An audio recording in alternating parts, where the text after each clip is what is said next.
A very good day to friends.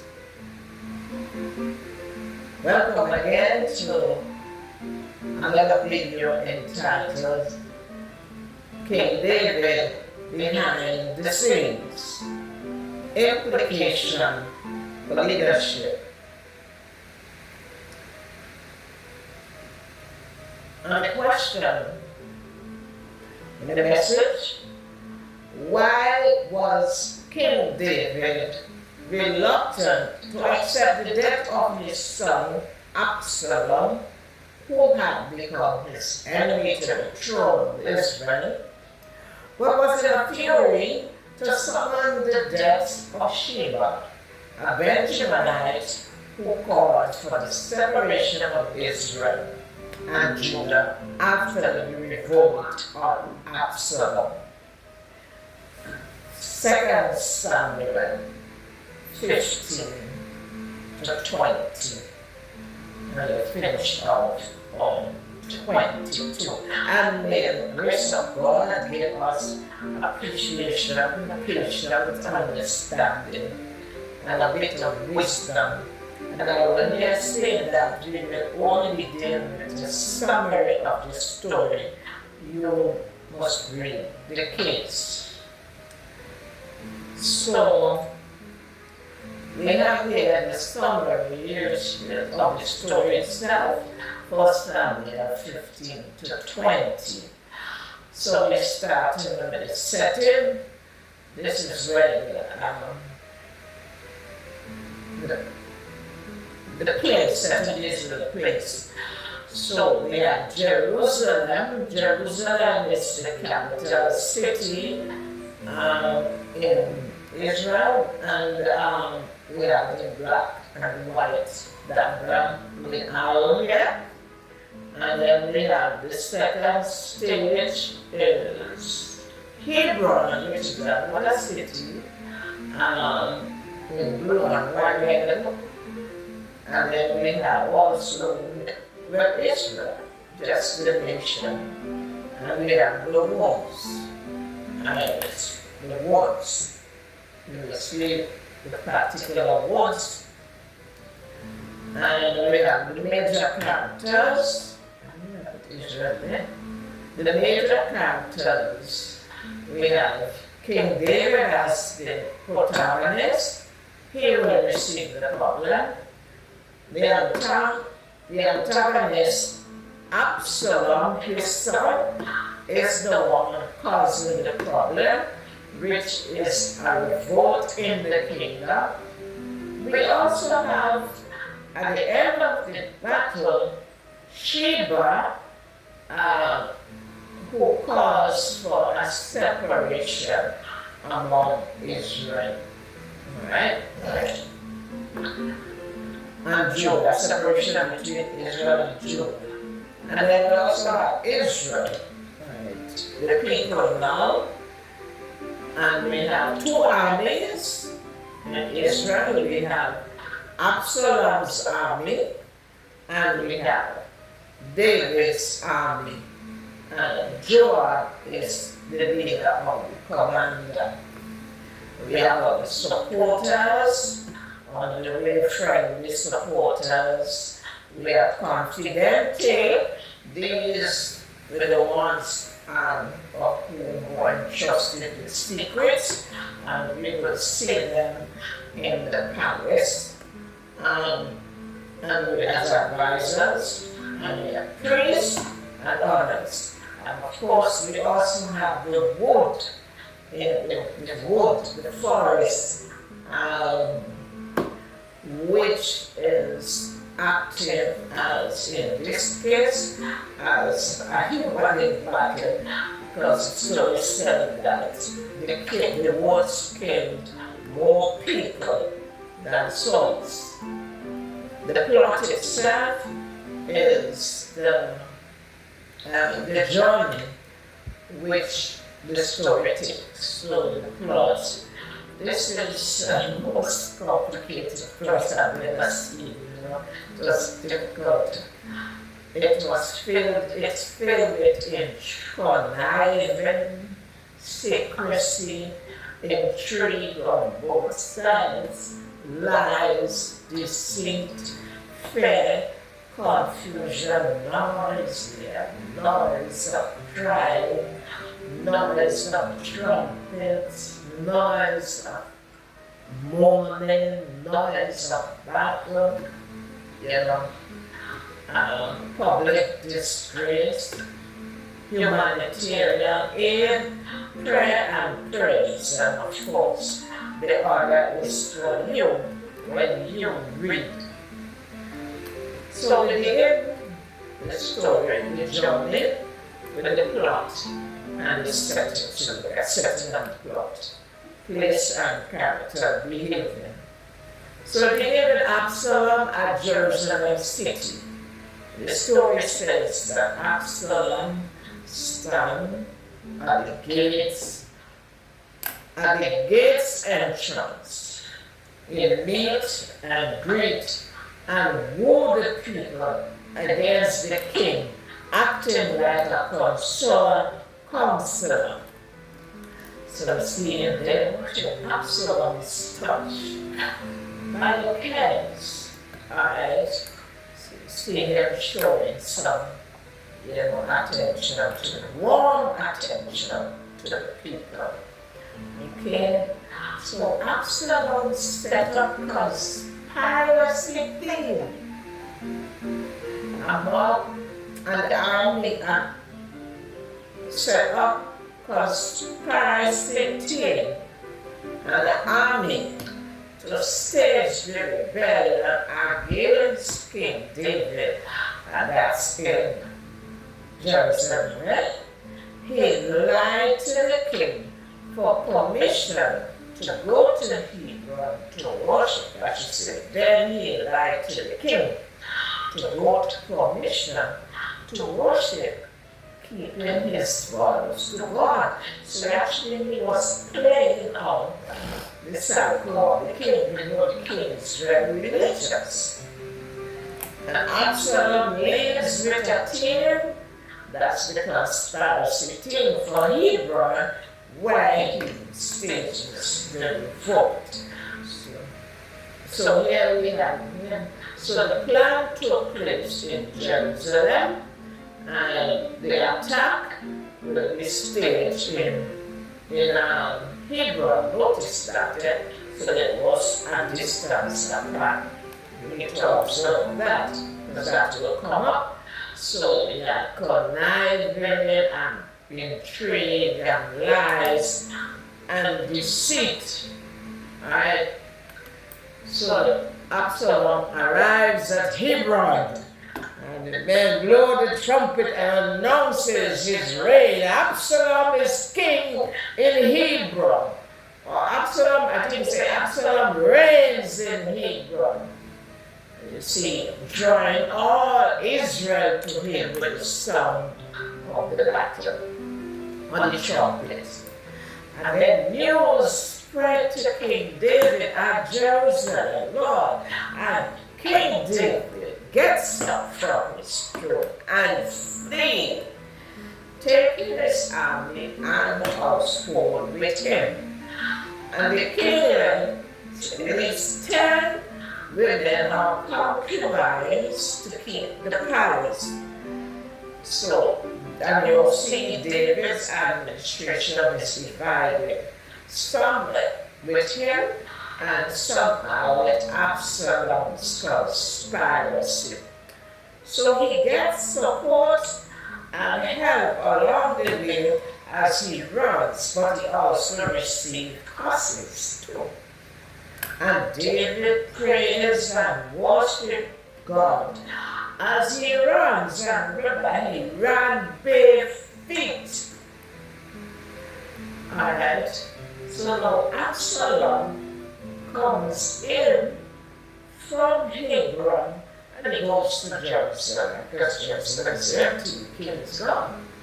Alright, so now we see in this photo Absalom confidently, which is his advisor, and there are two advisors, but this is the first one, Ahithophel, and Absalom.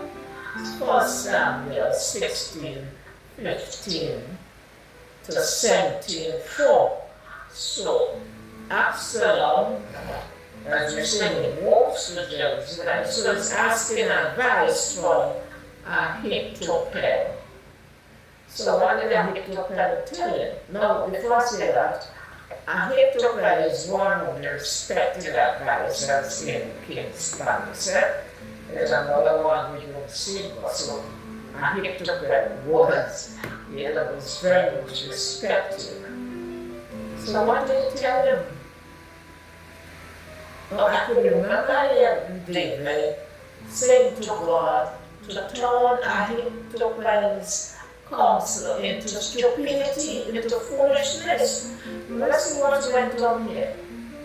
Now, Ahithophel told Absalom, tells Absalom, have sexual relations with the king's 10 concubines, left publicly to strengthen his followers, so that he would take up warrants to the people and they would strengthen themselves against David.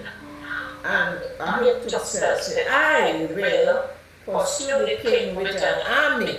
So you stay there, I pursue the king with an army, overtake and kill the king only, and bring back the people fleeing with him in peace. Alright, so let's see. So now, Absalom thought that was a good advice. But Hushai had also come back because David sent him back from fleeing with him. He said, no, you go and be my confidant in the city and serve Absalom. So Absalom said, okay, let me ask Hushai, right, what he thinks about Ahithophel's advice. So now, advisor number 2, Hushai, 1 Samuel 17:6-14. Right, he is David's spy in the palace. So Hushai said, Ahithophel's advice is bad advice, king. You know the king. He is smarter, as you know. He will not remain with his army, but is in some stronghold I didn't know. Gather all Israel and go to battle and pursue him as one.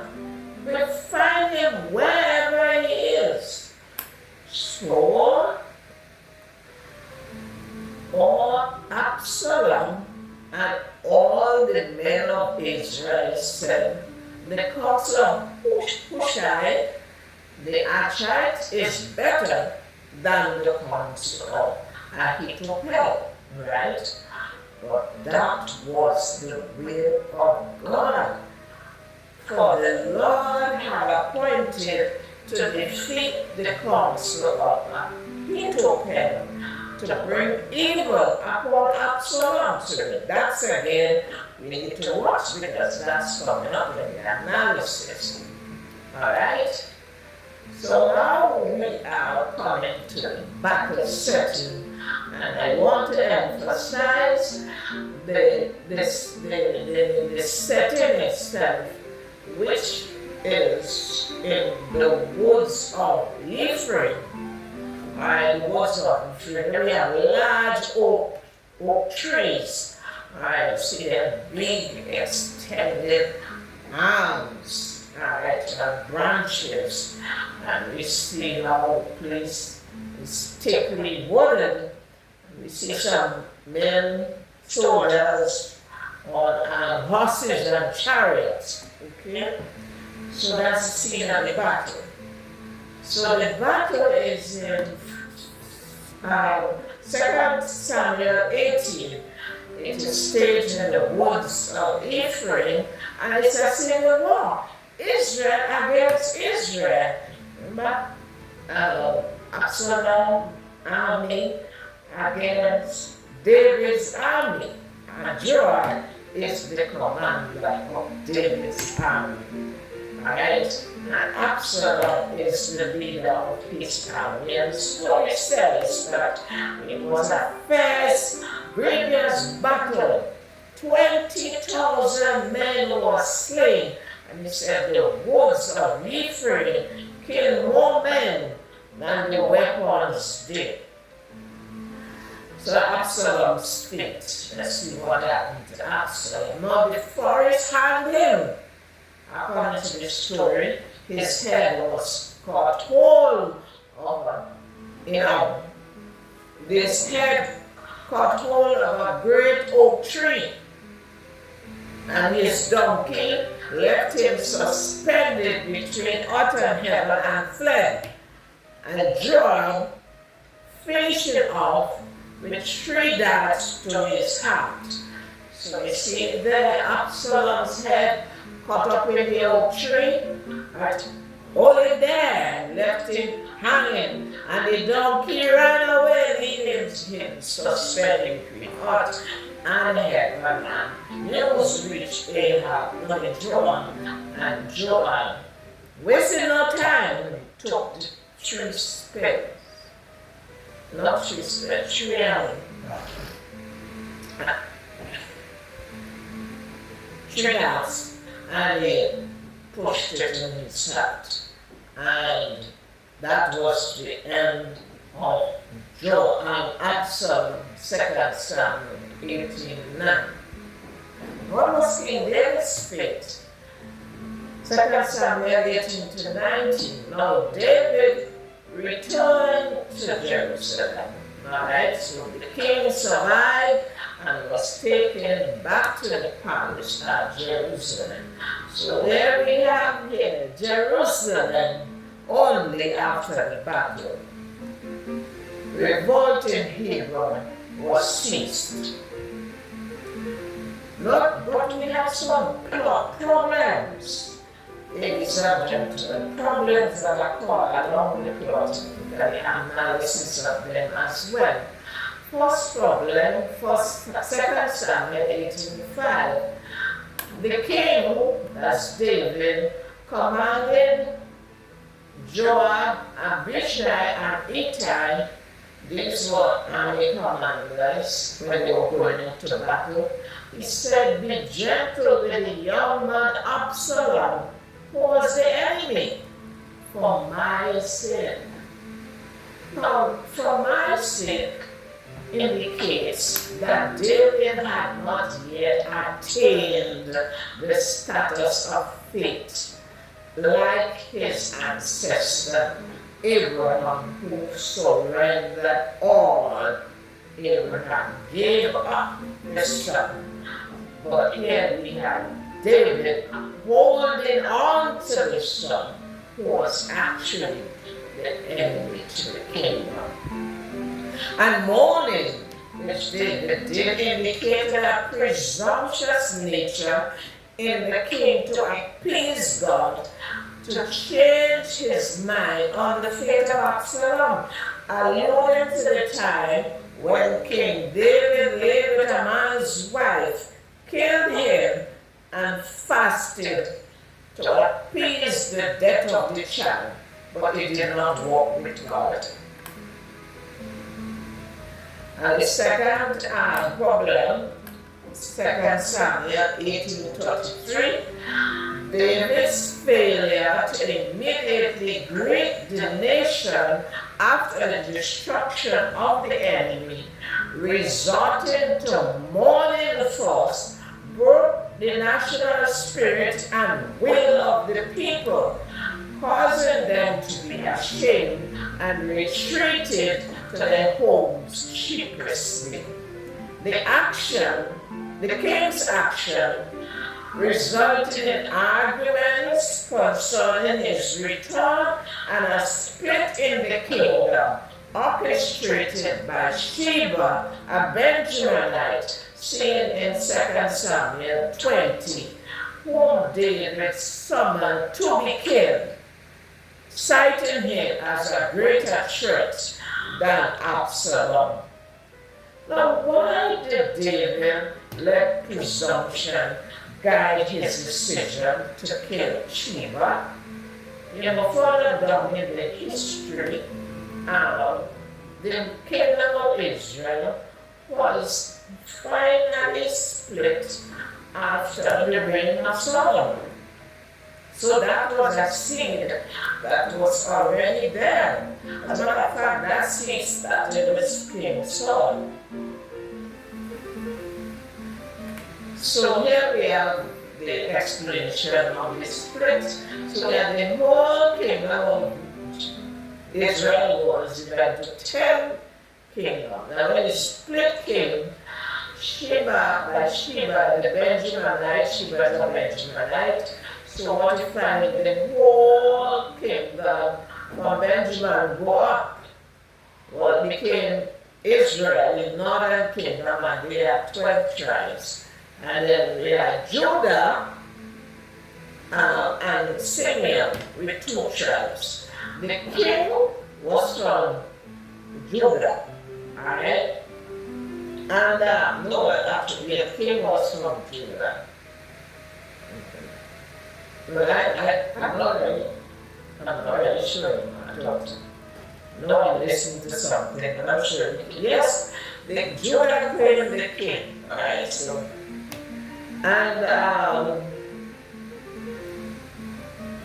so this was the beginning of this further progression of the split of the kingdom, which eventually was totally split after Solomon. Alright. So the other problem was the king replacing Joab with Amasa, who was a relative of the king. Alright, so that will come up in the analysis. So we want to ask the question, who is the real hero of the story? Is it Joab, the commander, because the battle was won? The king did not go to battle. Then they sent the king over Jordan, and they went and Joab, but it was three commanders, so Joab was the head commander. And so the battle was won. So if you want to judge it by that way, Joab, then we have King David, but it was king. Alright. So then we have Absalom. We saw that Absalom had died, and your hero must live. Is it God? Is it the woods?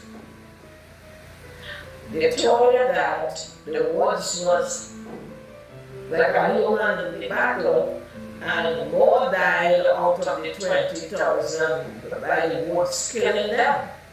Or are you not sure? So let's go now to Microsoft Word.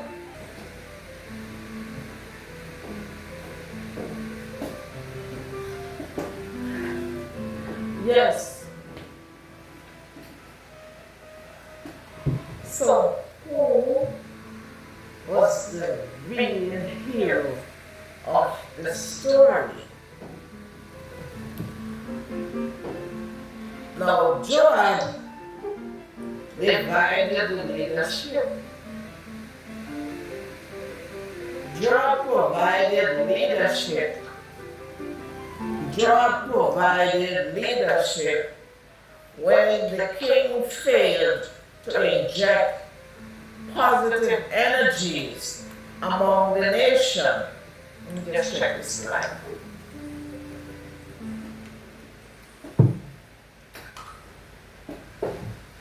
Yes, Joab provided leadership when King David failed to inject positive energies among the nation. Yes, the king leaned on God, but one observes that the king's behavior seems a playback of fleeing when King Saul, his predecessor, wanted to kill him because of jealousy for the throne.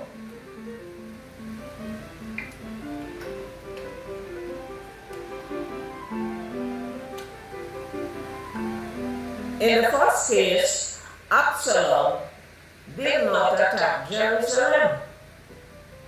He staged the revolt from Hebron, which is another city, a smaller city. Right? This is Jerusalem here, where the king was, and down here near Hebron, which is some distance away. Right? So the revolt was staged in Hebron. Right? Because when the king get up and leave. Now King David should have faced the revolt head on from Jerusalem. He had a strong, loyal army. The behavior of the king seemingly indicates that he was not fully healed psychologically from the negative impact of King Saul, his predecessor, on his life. Remember, he spent a whole time running all over the place from King Saul who wanted to kill him. So he didn't seem to be healed as well. The king seemed to lack the ability to say no to his emotions when it became time for his head to control the situation in crisis. This seeming weakness of strong leadership in crisis led to further complications and further weak decisions to defend his emotions.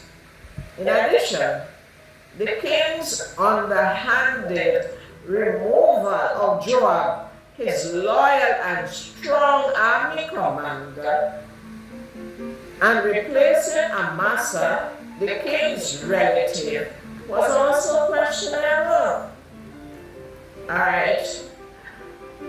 It was Joab who actually brought balance and maintained the stability of the kingdom in the battle. And also caused the king to actually face the nation and so on, and bring back a sense of well-being to the hurting. However, Joab, being the better analysis, acted swiftly to regain control by killing Amasa. So you see, and again, that killing could be cited as sin. You understand? So, we didn't see good in this whole thing. Alright, so let's go back to the Microsoft. Let's go back to the slide. So who is really the real hero in the story? By critical analysis, one sees Joab, right, coming up to be in the forefront. It's left with you to decide where you want to go with when you read the story. So let's look at some other later decisions of the king, which will also help me a conclusion as to who's been here. Now, other later decisions of the king found in 2 Samuel 21. That's 21. We had three things happening or being addressed that was not addressed before. We had the hanging of the 7 sons of King Saul in atonement for Saul slaying the Gibeonites who were living among Israel. Alright? If I'm not mistaken, these Gibeonites were the set of people that came in during under the reign of writing Gideon. And I think that they were the ones who were afraid of Israel and they dressed up in clothes, pretending, and they come from far off and they asked for food and so on. And they made a contract with Israel, so because of the contract, they were supposed to remain in Israel. But King Saul was killing them. And so that situation was not addressed after David had become king. And so now we have this situation being addressed, and the Gibeonites asked for 7 sons of Saul to be hanged for that situation, for that justice, to bring justice. And then we saw the burial of the bones of King Saul and Jonathan his son, 1 Samuel 21, 10 to 14. So that was not done since David had been king. And David did not continue to move out the children of Gath. We have the 4 sons of Goliath, the giant of Gath, who threatened Israel. That was the giant that David killed. He was a Philistine, and he was supposed to continue in the Philistines. So that those 4 giants, and these 4 giants came attack, and they were killed. 2 Samuel 21, 15 to 22. So we did see a spurring up of action after the battle. So let's move on now with the conclusion, and we go back to the Microsoft Word. So we have come to the conclusion part. The storyline indicates, and that's the storyline of 2 Samuel 15 to 20, and then moving on to 21 and 22. That storyline indicates the presence